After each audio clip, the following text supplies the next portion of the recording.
10 stitches as the video shows.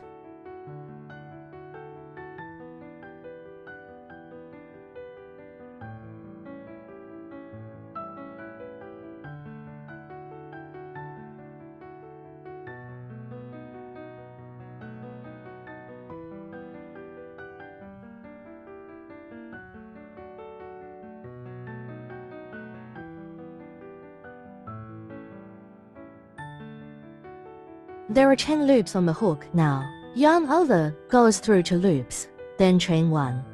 Repeat.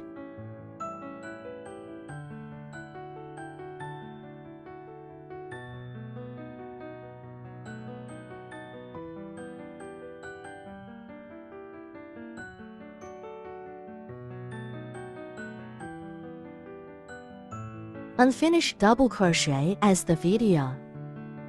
For sets unfinished DC, 2 loops per set, and another 1 loop, so 9 loops on the hook. The last one is short crochet. Then yarn over, the hook goes through 3 loops per time.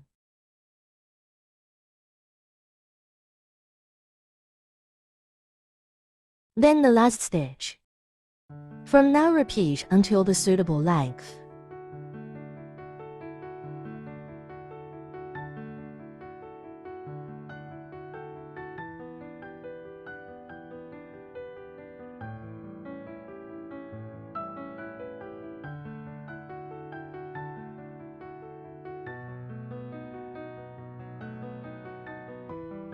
Repeat.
Thank you.